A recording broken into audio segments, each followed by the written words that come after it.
Goeiemôre, Radio Fynbos luisteraars.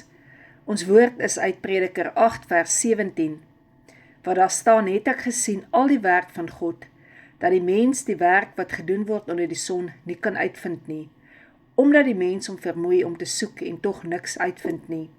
Ja, al sou die wyse dink dat hy verstaan, hy sal dit nie kan uitvind nie. Prediker vertel ons dat die lewe nie aldag maklik is om te verstaan nie. Dat ons nie moet dink, as jy iets goed doen, jy noodwendig iets goed gaan terugkry nie. Hiervoor is die lewe net te onvoorspelbaar. Ons as mens is ook te klein en te swak om die lewe te kan verstaan. Uiteindelik moes ek opgee, want die mens kan nooit God se werk die grond nie, sê Prediker, al probeer hy hoe hard, sal hy die sin van die lewe nooit kan ontsluit nie.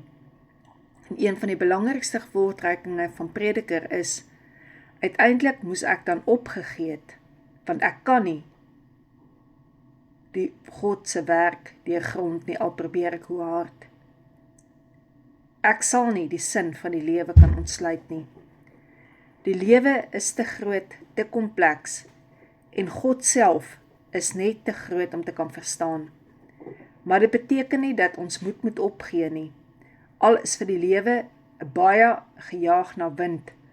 Die antwoord is om by God se lewende water elke dag te kom skep.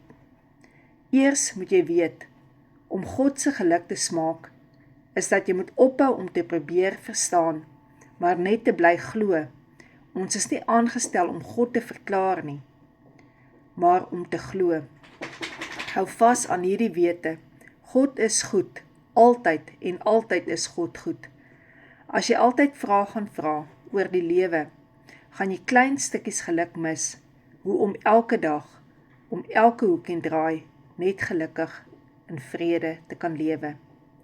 Lees weer Prediker 8, vers 17, wanneer jy communion gebruik, en glo soos 'n kind. Laat communion toe, om jou vrae te laat opdroog, en wanneer jy weer kyk, sal jy sien hoe jy tree vir tree, anders loop en anders dink oor die lewe. En dit is werklik so. Ek is seker een van die mense wat die meeste dink wat jy ooit kon gekry het. En ek onthou een oggend wat ek net vir die Here gesê het, Here, ek kan nie meer met die gedagtes aangaan wat so maal in my kop nie. Want dit maal nie net in my kop nie, dit begin my flenters maal.